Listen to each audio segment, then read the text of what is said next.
And I want to talk about the New Testament briefly. According to Webster's dictionary, a testament, in the third definition, when it's capitalized, it's either of two main divisions of the Bible. That's according to Webster. It also says archaic. It's a covenant between God and the human race. So that's a little off base. But according to the scriptures, there is in fact a new covenant. We know that, right? However, that new covenant, it's with the same people that the old covenant was with. And it's important to understand that. Or the original covenant was with. Those people are the same people that we saw just get delivered from Egypt in last week. The writer of Hebrews explains to us in Hebrews 8, verse 8, because finding fault with them, who's the them in that phrase? Israel. It's Israel, isn't it? Finding fault with them, he says, behold, the days are coming, says Yah, when I will make a new covenant with the house of Israel and with the house of Judah. Now the immediate context for that is Hebrews 8, 7 through 13. But I point this out because I'm reiterating that the new covenant is with the same people that the old covenant was with. Okay? And those are the people that were just delivered. We just watched them come through the Red Sea. We talked about that last week. All right. It was Yah's family that successfully crossed the Red Sea on dry ground. Now later in Scripture, they're to be known as the house of Israel and the house of Judah. And they were delivered from Egypt, which is a picture of the world. And we talked about this Exodus that we're going through and studying right now with Yah's people being a foreshadowing, if you will, or a picture of a greater Exodus that's coming, in which Yah's people will be delivered from this world. When Yah closed the Red Sea back up on the Egyptian army, he differentiated between his family, quote, my people, and the rest of the world. Yet his family did not go directly into the promised land. They found themselves in the wilderness, immediately being tested. At this point, I want to remind you of something that Yeshua said. We talked about this last week too. Many are called, but few are chosen. That's in Matthew 22, verse 14. Many are called, but few are chosen. Notice it doesn't say all are called. It says many are called, and of those many, few are chosen.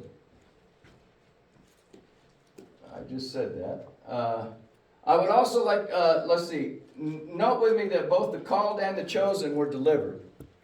Okay? They came across on dry ground. I would also like to suggest that, call it a hunch, but I think Hasatan had put some wheat in there with some tares in there with the wheat, if you will. We know the difference between the wheat and the tares, but what's the difference between the called and the chosen? I want to suggest to you that the difference between the called and the chosen is consistent obedience to Yah's word. Yah said this in Matthew 7:20. Yeshua said this in Matthew 7:24 through 27. Therefore, whoever hears these words of mine and does them, I will liken him to a wise man who built his house on the rock. And the rain descended, and the floods came, and the winds blew, and they beat on that house, and it did not fall, for it was founded on the rock. There's a couple of things I want you to pay attention to in this, because the flip side of this is coming up in the next slide, okay? First of all, they heard. And we've been through this many times. If you have ears to hear, those ears to hear were given to you. All right? So hears these sayings of mine and does them, puts them into practice. All right. Verse 26. But everyone who hears these words of mine and does not do them will be like the foolish man who built his house on the sand. And the rain descended, and the floods came, and the winds blew and beat on that house, and it fell, and great was its fall. Now you can go back in your own time and you can look at this passage again, Matthew 7, 24 through 27, and pay close attention. The rains descended, same rains. The floods came, same floods. And the winds blew and beat on that house, same winds. Yet one house stands and one doesn't. And the difference is doing what we're hearing. We call that Shema, right? Okay. We all know that others can deceive us, but I also want to point out that we can deceive ourselves. James tells us in chapter 1, verse 22, be doers of the word and not hearers only, deceiving yourself. If we're given ears to hear and we hear and we're not doing what we're hearing, we're deceiving ourselves. John 1:8, 1 John 1:8 says, if we say that we have no sin, we deceive ourselves. It's possible for us to deceive ourselves. It's just as possible as somebody else deceiving us. Okay? A couple more points and we'll move from this introduction to the text. The greater Exodus is going to look very similar to this that we're reading about right now. Moses heard from Yah and spoke to Yah's family on Yah's behalf. Remember, he made him the visible image of the invisible Elohim. He did that. Remember, he did it with Pharaoh. He told us he did it for Pharaoh. Moses, you're going to be as Elohim. You're going to be as Elohim to Pharaoh. And then he told Aaron, Moses, you're going to be as Elohim to Aaron. Okay? Moses wrote encouragement for anyone that has been gone through the wilderness. In Deuteronomy 8, 2 and 3, we've brought this up several times. It's one of my favorite passages. But I'm going to go from verse 1. Every command, he writes this at the end. Now he knows he's not going into the promised land. Moses knows that. Okay? And these are his last words. These are his, I say his last words. The book of Deuteronomy is a recap and his last words of what they've all gone through. And this is what he says. Every commandment which I command you today you must be careful to observe. Now, the deal was, Yah tells Moses, Moses tells the people. Because remember, when they were at the mountain, and Yah told the people, knees were knocking together and nobody was really happy with what was going on. They would rather have Moses speak to them than have Yah speak to them. So the commandments that Moses is given are not Moses' commandments. And I want you to understand. He's telling them what he's telling the, let me get this totally right. Moses is telling Aaron, and Aaron is telling the people what Yah told Moses. Okay? That you may live and multiply and go in and possess the land of which Yah swore to your fathers. Verse 2. And you shall remember that Yahweh your Elohim led you all the way these 40 years in the wilderness.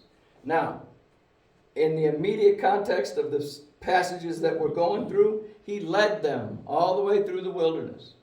The whole 40 years, he was leading them. Okay? We are in the wilderness now. He's leading us. The greater Exodus hasn't happened in full fruition yet.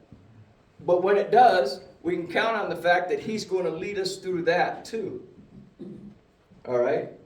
Now, we have no idea right now when that greater Exodus is going to take place. If it doesn't take place in our generation, have we done what Yah told us to do and told the next generation so that they can be ready? Is this getting kind of preachy?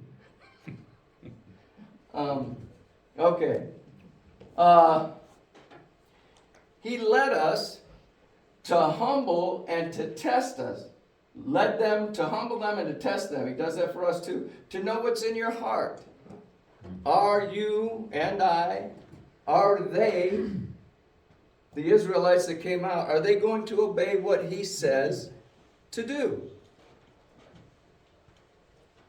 Whether or not you would keep his whether you would keep his commandments or not. Verse 3. So he, Yah, humbled you and allowed you to hunger and fed you with manna, which you did not know, nor did your fathers know, that he, Yah, might make you know that man shall not live by bread alone, but man lives by every word that proceeds from the mouth of Yah. That should sound really familiar because that was quoted by Yeshua. I think I bring that up. Of course, we're all familiar with Yeshua's response in his testing in the wilderness, right? In Matthew 4, he answered and said, as he's being tempted by Hasatan, it is written, man shall not live by bread alone, but by every word that proceeds from the mouth of Elohim. Sunday church people may not know this, but he's quoting Torah. He's quoting what we just read in Deuteronomy. Matthew 4, verse 7, Yeshua said to him, it is written again, you shall not tempt Yahweh your Elohim. And then in verse 10, Yeshua said to him, away with you, Hasatan, for it is written, you shall worship Yah, your Elohim, and him only you shall serve. So all three temptations that were given to him in the wilderness, and by the way, he had fasted for 40 days at this time, not 40 minutes, okay? And the first temptation was, if you are the son of Elohim, turn these rocks to bread. I don't know how many people have fasted before, but when you are in the middle of a fast, there are times there when you feel them missed meal cramps. It gets a little hungry.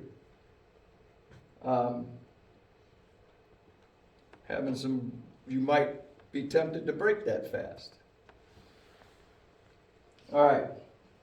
Some of you may be wondering, what's the difference between being tested by Yah and tempted by Hasatan? That is a great question. I'm glad you came up with it.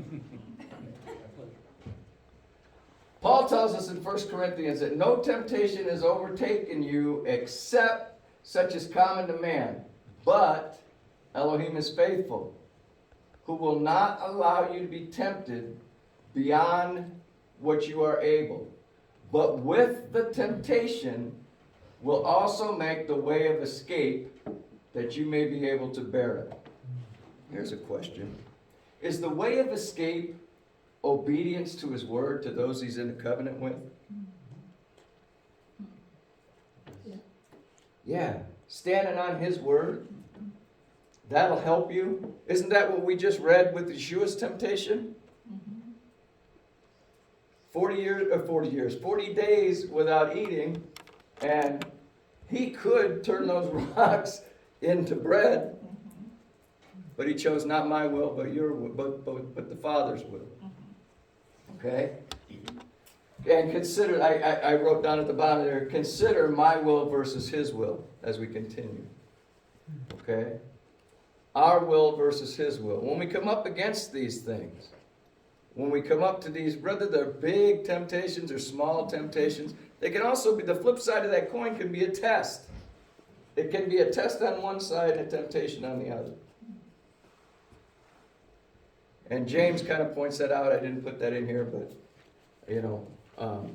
it's our desires that lead us down the road into sin, and that's sin becomes death. All right? All right, now that my brief introduction is over, let's go ahead and turn to Exodus 16, verse 1. Exodus chapter 16, verse 1. And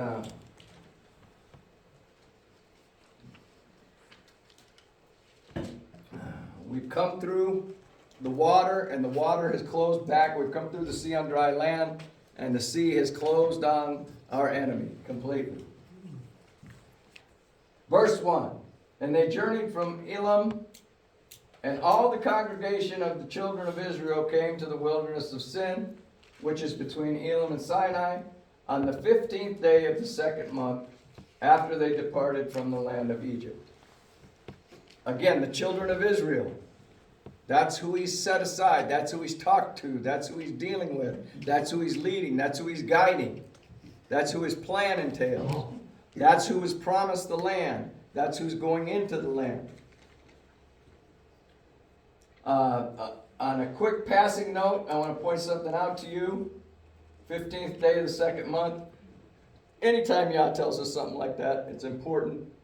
We're going to put it to the side for this study because that's a whole study in itself. But verse 2, the whole congregation of the children of Israel complained against Moses and Aaron in the wilderness. And we talked about this briefly. The whole congregation is complaining, and they're complaining to Moses and Aaron. That's because they can see Moses and Aaron. Those are the two that they can interact with. They can't see. Yeah. They're complaining. And they're not quite understanding yet that Yah is in control and leading this, okay? Verse 3, and the children of Israel said to them, meaning Moses and Aaron, "Oh, that we had died by the hand of Elohim in the land of Egypt." Now, let's stop there for a second. The way that they're talking, they're not quite understanding what Yah's doing here. That he has a plan and he's carrying it out. But we find out as we keep reading, when we sat by the pots of meat and when we ate bread to the full, for you have brought us out into the wilderness to kill this whole assembly with hunger. Now these guys are hungry. All right? They've been traveling for at least 30 days, okay? And they're hungry. That's a natural thing. We do get hungry. Do you understand that when we're fasting, one of the deepest purposes of fasting is to take the control of our body, to step aside from what the body desires and do what Yah says. Because oftentimes, this flesh, well, no, not oftentimes, Paul flat says it. Our flesh is at war with our spirit. Okay? So the flesh wants what it wants, and it wants it now. Okay? And fasting helps us face that battle.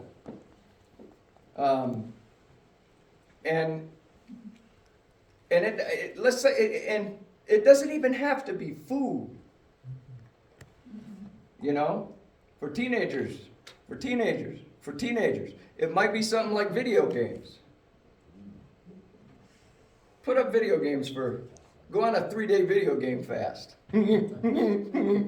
Right, video games, YouTube, Discord, right. All of that. Okay, but that's my point. You know, others of us, these phones, put that down for 3 days. Look how intertwined with your whole life that phone is. Some of us have calendars in the phone. We don't even remember phone numbers anymore. We call by the contacts of the names, you know? Or a picture, however that goes. But you see what I mean? And to put that aside, we don't realize how demanding our flesh is. So, the whole assembly is talking about being hungry. And you can understand the hunger. Then Yah said to Moses, "Behold, I will rain bread from heaven for you, And the people shall go out and gather a certain quota every day, that I may test them. That I may test them whether they will walk in my law or not. He's telling Moses right out, this is a test. I'm going to tell them to do something. Let's see if they do what I tell them to do. By the way, does he know what's going to happen? Does Yah know what's going to happen at this point? I think he does. How do we know that for sure? Well, if we fast forward to the end of the book, we find out that the Lamb was slain from the foundation of the world. So it kind of all fits into that same plan, right? Verse 5. And it shall be on the 6th day that they shall prepare what they bring in, and it shall be twice as much as they gather daily. What is this alluding to? Teaching the Sabbath. He's going to teach him the Sabbath. He's going to teach him. Now, we're not going to get into that in this study or probably next week, but we are going to spend a whole study, at least a whole study on the Sabbath, okay? So, the day before the Sabbath, the day before the day of rest, they're to gather enough for that day and the next day, right? So, verse 6, Moses and Aaron said to the children of Israel, at evening you shall know that Yah has brought you out of the land of Egypt. Now Moses is taking this, pay attention to this, guys. He's telling them, Moses is saying, guys, listen. I am just telling you what Yah, this is very loosely paraphrased, Tom. I am telling you what Yah is telling me, okay? At evening, you shall know that it was Yah that brought you out of Egypt. And in the morning, you shall see the glory of Yah, for he hears your complaints against Yah. He's telling them again, you're not complaining. I know you're complaining to me and Aaron, but you're really not complaining to me and Aaron, because all I'm doing is telling you what Yah has told us to do. Notice here that Yah hears their complaints. You think he hears our complaints? Yeah, he does, doesn't he? That part doesn't change. If we're complaining against something, what's the chances is there a possibility we might be complaining against Yah ourselves? Yeah. And Moses says, but what are we? Your complaints are against Yah. What are we? Well, we, in this case, happen to be the leaders that Yah has chosen to lead them through this. Verse 8. Also, Moses said, this shall be seen when Yah gives you meat to eat in the evening, and in the morning bread to the full.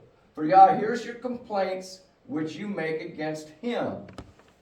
And what are we? Again, he's pointing out, you're complaining against Yah. He's leading us. He's doing this. He's bringing us along like this. You're complaining against him. Your complaints are not against us, but they are against Yah. Verse 9.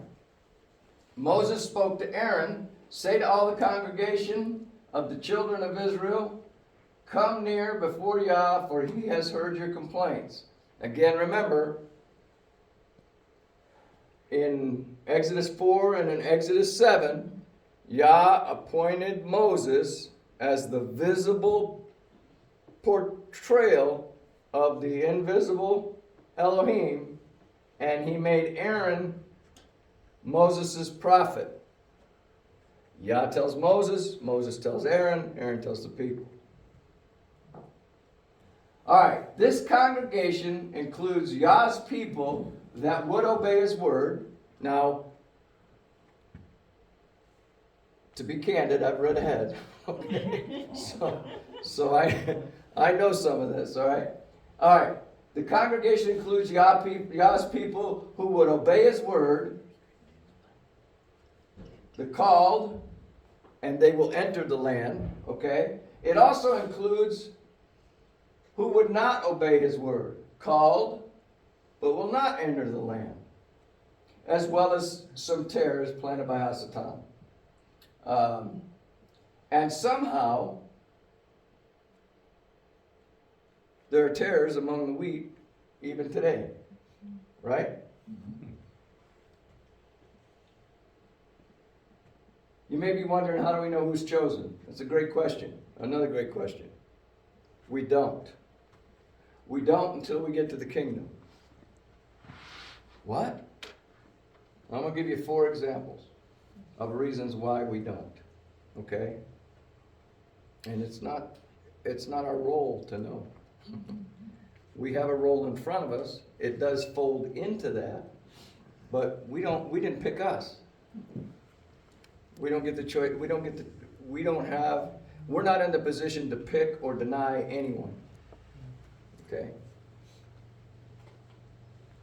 At best, we see a series of snapshots in someone's life. Seldom do we see the whole life. When we're interacting with somebody, we see snapshots. Maybe it's years of snapshots. Maybe it's only a few months. But seldom is it the whole life. Therefore, we're not qualified to judge anybody. Okay? Yeshua told Peter, as they walked on the beach in John chapter 21, Peter seeing John, that's who seeing him, he's referring to John, the Apostle John, said to Yeshua, "But Lord, what about this man?" And Yeshua said to him, "If I will that he remain till I come, what is that to you? You follow me." That's our mission. You follow me. 4 examples from the scripture that you're likely familiar with will prove my point. First, Job and the friends of Job's ministry. You remember those guys? David, a man after Yah's own heart. Judas Iscariot, and Peter. Peter denied even knowing Yeshua. Job and the friends of Job ministry. Who remembers how that whole story of Job starts out?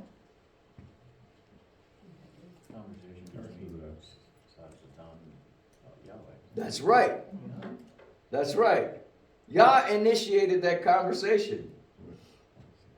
Job's tooling along doing Job. Yah instigated that whole conversation. Many of the things that the Friends of Job ministry spokesmen were saying appeared to be correct in man's eyes. It's something that they could point out. Just like Job, though, they had no clue what Yah was doing behind the scenes. We are no different. They essentially say, "You've lost everything, Job. See, Yah's judging. You've lost everything. Something's happened because he's judging." Now, when Yah was finished, Job had more than he had in the beginning, didn't he? So, Yah sees the whole picture. We don't. David, a man after Yah's own heart. He had a strong faith, but he also had weaknesses. The man after Yah's own heart committed sin because of lust. David not only got Bathsheba pregnant, but he also arranged to have her husband killed in battle to cover it up. This is a man after God's own heart that we're talking about here. But when you look at the whole picture, David lost that first child. But the next child that he had with Bathsheba, the line of Messiah is in. Okay? Judas Iscariot. Judas worked right alongside the other 11. We can assume from the scriptures that Judas had performed miracles just like the rest. Yeshua washed Judas' feet just as he did the other 11 disciples. Might I add, all the time knowing that Judas was the one that was going to betray him. Yeshua took the place of the lowest of servants and washed Yeshua's feet, or Judas's feet, knowing that Judas was going to betray him. And that betrayal was going to end up in his death.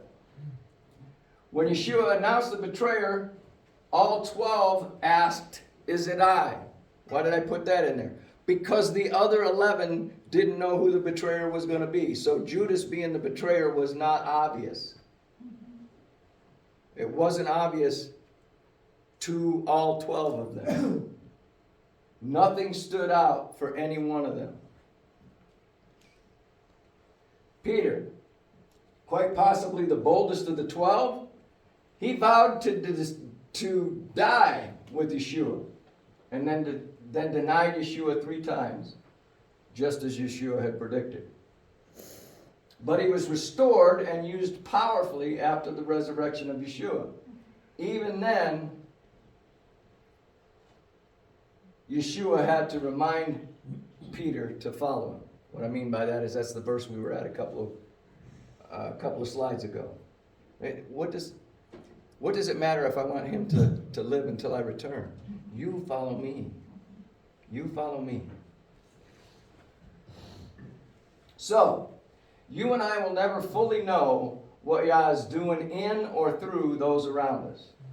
But Yeshua told us that both the first and the second greatest commandments, Matthew 22:37, Yeshua said to him, "You shall love Yahweh your Elohim with all of your heart, with all of your soul, and with all of your mind. This is the first and the greatest commandment. And the second is like it. You shall love your neighbor as yourself." And these 2 commandments, on these 2 commandments hang all the law and the prophets. So, we will do well to remember that as well. We'll do well to remember that as well as the writer of Hebrews suggests. In Hebrews 12 verse 1. "Therefore, since we are surrounded by such a great cloud of witnesses, let us lay aside every weight and the sin which so easily ensnares us, and let us run with endurance the race set before us." My race is my race. David's race is David's race. What do I mean by that? Okay, David got here by a different path than I did. I got here by a different path than David. Our paths have crossed and separated and come back and crossed, and they may continue to do that. My race is my race. That's the one I have to run. I'm going to get in trouble if I cross paths with somebody and decide I want to run their race too. You follow what I'm saying? He has a plan for each one of us. We're often referred to as the body of Messiah. The body works correctly when every part of the body is doing what it was designed to do. You and I are designed to do certain things, not the same things, but we all have a function within that body that is important. There's many people out there that are still lost sheep. That's one of our goals.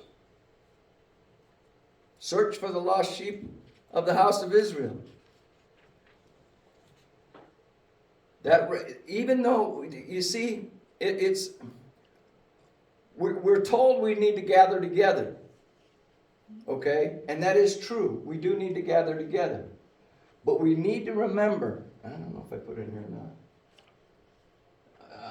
I'll come back to that. Verse 12, we're looking unto Yeshua, the author and the finisher of our faith, who for the joy that was set before him endured the cross, despising the shame, and has sat down at the right hand of the throne of Elohim. If we fix our eyes on him, what does he want us to do? What has he called us to do? Why did he give us ears to hear? What are the, you remember in Ephesians, for by grace we're saved through faith, and that not of ourselves, lest anyone should boast, right? And it goes on to say, there were good works, we were saved with good works in mind that were set before us. Not everybody has the same thing. What do I mean by that? Well, some of us are Marthas, some of us are Marys. Some of us are teachers, some of us are pastors, some of us has different gifts that he's given us. It takes all of those gifts to operate.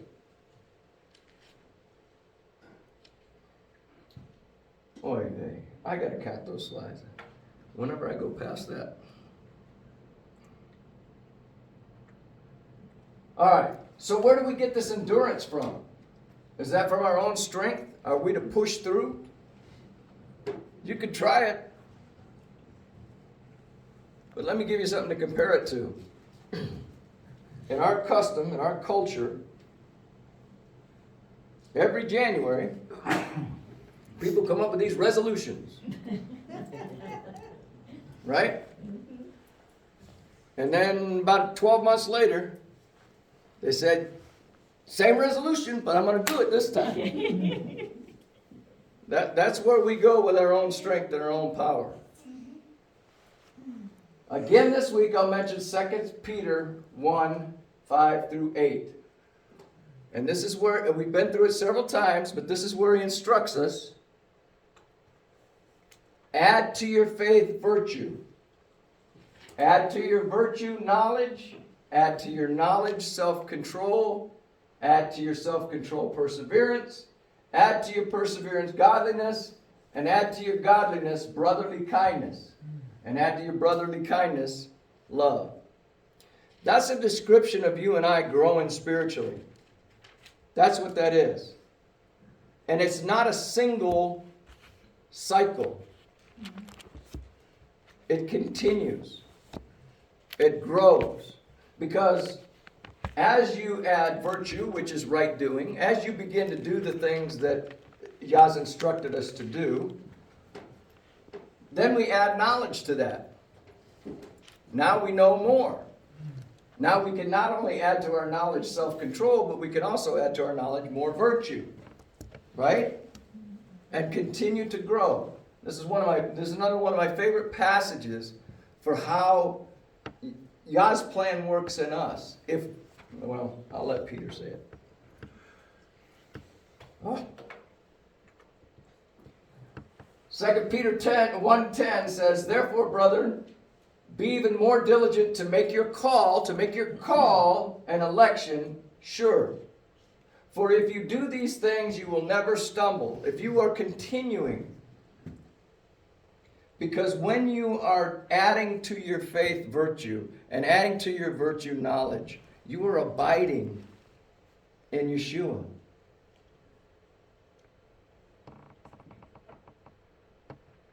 Verse 11, for so an entrance will be supplied to you abundantly to the everlasting kingdom of our Lord and Savior, Yeshua Messiah. Now, I'm telling you all this because we're right at the point where Yah's people were delivered, coming across the sea. This is the group that the covenant was made. I'm tying the fact that we're part of this group together. That's what I'm attempting to show you. And there's been a lot of years through there. There's been a lot of things, but his promise hasn't changed. And he hasn't fulfilled everything because we're not in the land yet. That promise is still a valid promise. The kingdom is coming. Is it not, David? The kingdom is coming. Amen. And we will be in it as he sees fit. Our roles inside of there. We're not all going to have the same roles inside of the kingdom.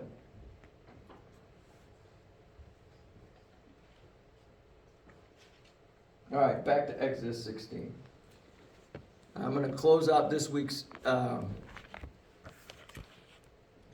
message in the next couple of verses, and we'll pick up next week with So in verse 10 of Exodus 16, now it came to pass as Aaron spoke to the whole congregation of the children of Israel that they looked toward the wilderness, and behold, the glory of Yah appeared in the cloud.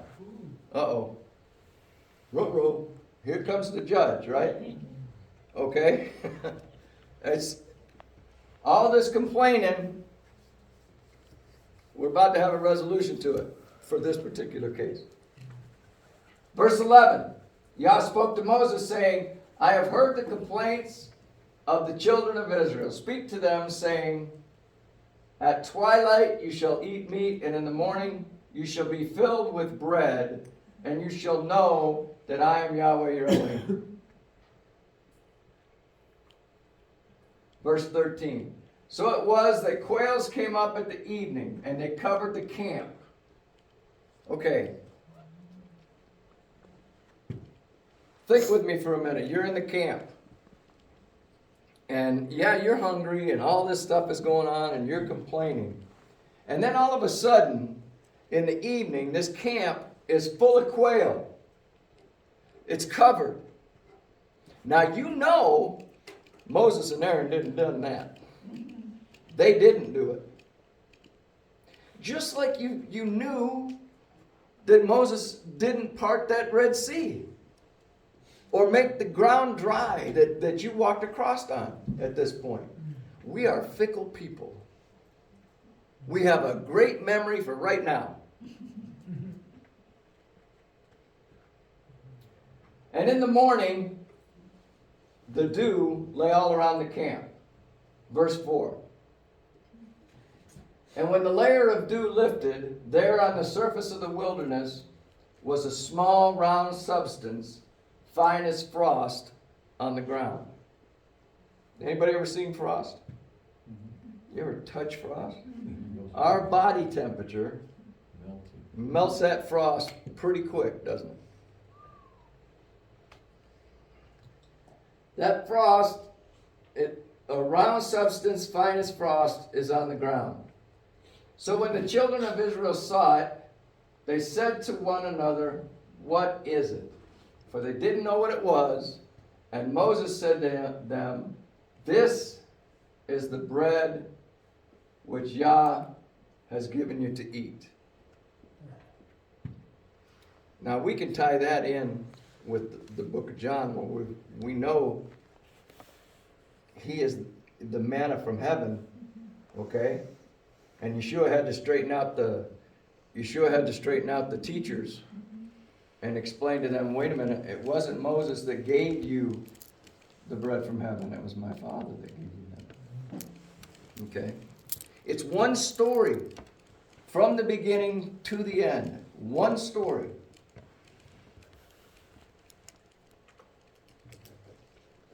This is the thing which Yah has commanded. Let every man gather it according to everyone's need, 1 omer for each person, according to the number of persons, and let every man take for those who are in his tent.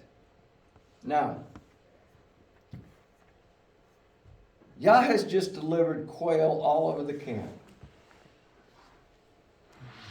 They got that quail and they ate that quail. Then he provides this bread that they're picking up and eating. There's another passage in here that tells us that at the heat of the day, it goes away.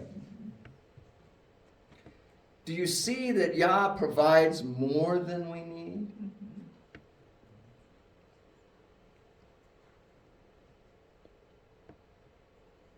They go out, they gather each person in the tent's need, and they bring it back. And we're going to end with this, because this is at the end of when Moses is at the end of his trail, he's going back and remembering this. Verses 2 and 3 again. And you shall remember that Yahweh your Elohim led you all the way these 40 years in the wilderness, to humble you and to test you, to know what was in your heart, whether or not you would keep his commands. Verse 3. He is the one that humbled you. He allowed you to hunger, and look, he fed you with manna which you did not know, nor did your fathers know, that he might make you know that man shall not live on bread alone. They were hungry, but that wasn't what they really needed. The quail wasn't what they really needed. That's one meal. The bread was a provision for how long? Yeah. Until they entered the land. Until he fulfilled his promise, this provision was in effect every day except the seventh day for 40 years.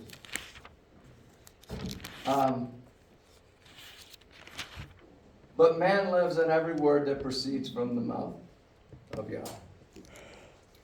Yahweh. Okay, I went through that really fast, but I don't have anything else in the slideshow. Anybody have any questions, concerns, comments? You know, you said he provides what we need, Uh-huh. and, you know, more than what we need. Right. That was there until the afternoon. Right, But he also made more for them so they could show the greed that they wanted by taking more than they needed. that's Because true. he told them what each man needed, one over, right? Right, So he was doing two things there. right. And it's important to remember if you're ever thinking about this, or somebody ever asks you the question, it's important to understand what Yah says, and to stick with what he says. You remember the Saul of the story? You remember you remember the story of Saul? He was supposed to destroy them. Everything, right? And when Samuel walks up to him, and Saul is saying, "I did what he told me to do." And Samuel says, "Well, if you did what he told you to do, what is this bleating in my ear of the sheep?" All these animals. Right. You didn't do. So anyway, pay close attention as we're reading. None of us knows everything. We learn from one another. We continue to learn from one another. Like I shared with my walk and David's walk. We're together, and then we got here different paths. But we can learn from one another. And that's the same thing as gathering in the fellowship. And we're loving our brothers, as we're told. All right, nothing else? Okay, now it's time to. Open our hearts to receive the blessing. All right.